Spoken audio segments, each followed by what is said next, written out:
இங்கே வாங்க, இங்கே வாங்க.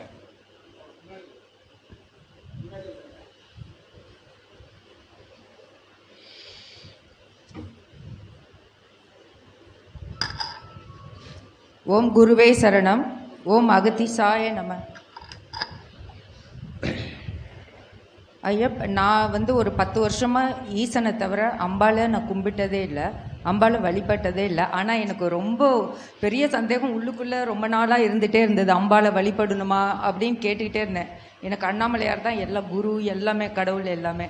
அப்போது எனக்கே அந்த நிலையை கீழே இறங்கி நான் பாலா திரிபுர சுந்தரி, லலிதாம்பிகையை 15 நாள் தான் கும்பிட்டேன்.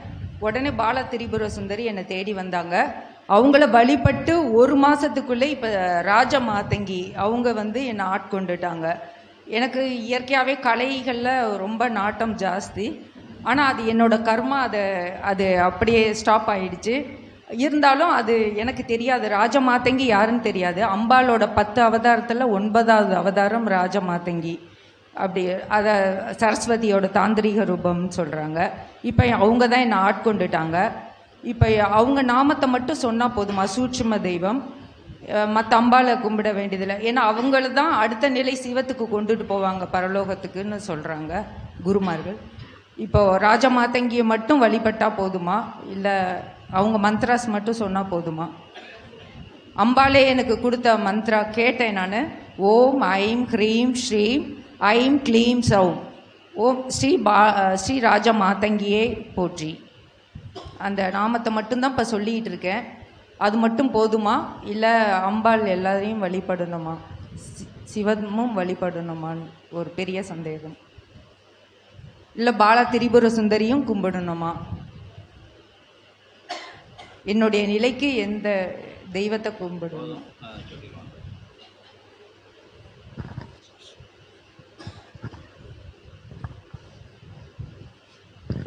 சச்சங்க பெருவிழா துவங்கி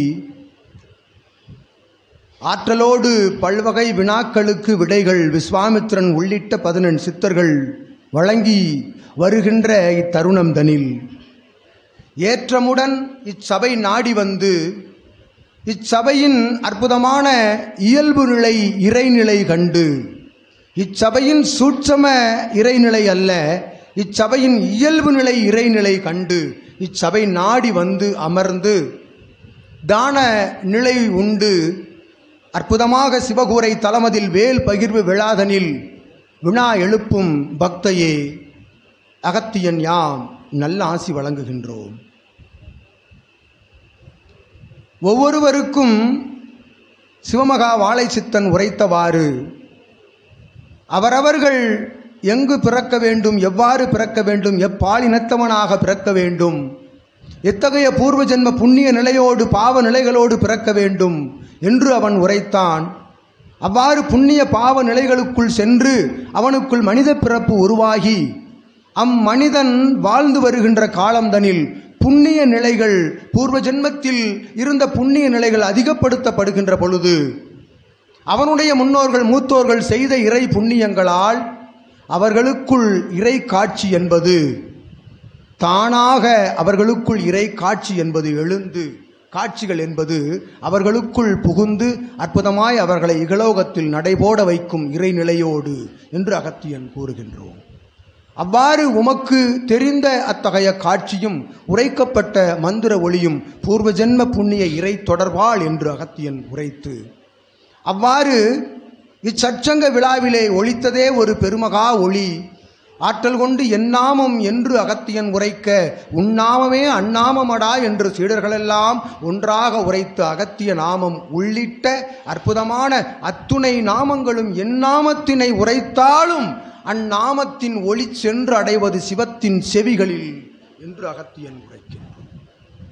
அது பால திரிபுர சுந்தரியை உரைத்த நாமமாக இருந்த பொழுதும் அற்புதமாக ஆங்காங்கு அமர்ந்திருக்கின்ற சிவகணங்களின் நாமங்களை உரைத்த பொழுதும் அத்துணையும் நாமங்கள் அனைத்தும் சிவத்திற்குள் அடங்கிவிட்டன, சிவத்தையே அனைவரும் வணங்குகின்றனர் என்று அகத்தியன் உரைத்து, அந்நாமம் மட்டுமல்ல உமது சிந்தைக்குள் எழுகின்ற எத்துணை நாமங்களையும் நீர் உரைக்கலாம், அனைத்தும் ஒரு சிவநாமத்திற்கு சமம் என்று அகத்தியன் உரைக்கின்றார்.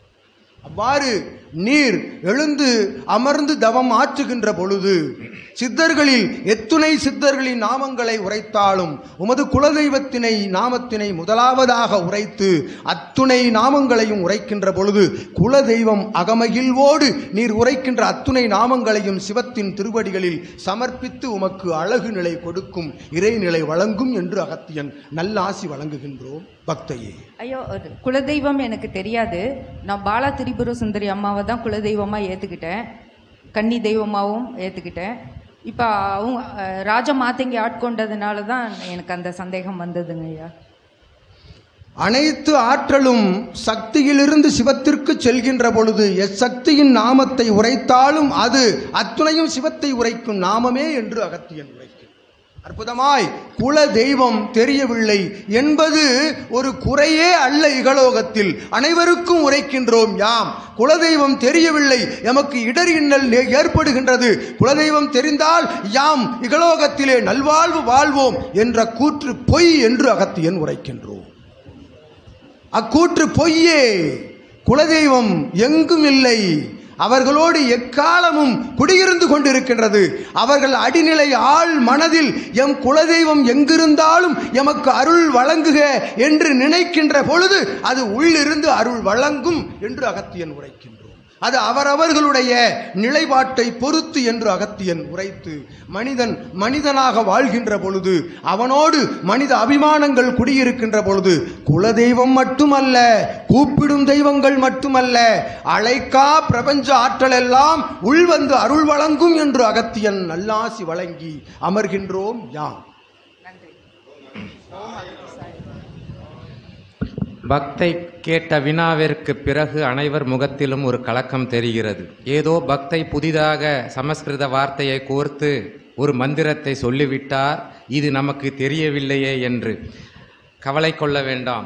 ஓம் சக்தி என்பதே சிவனின் ஒரு பாதி அர்த்தநாரி ரூபம். அதனால் அதைவிட சிறந்த மந்திரமோ அல்லது ஓம் அகதீசாய நமக என்பதை விட சிறந்த மந்திரமோ இப்பிரபஞ்சத்தில் மட்டுமல்ல எப்பிரபஞ்சத்திலும் இல்லை என்ற கூற்றை விஸ்வாமித்திரன் உரைத்து கலங்கிய நெஞ்சங்கள் கலங்க வேண்டாம். ஓம் சக்தி என்பதும் ஓம் அகதீசாய நமக என்பதையும் உரைத்தாலே அனைத்து தேவாதி தேவர்களையும் ஒன்றிணைத்த சக்தியை பெறுவீர்கள் என்று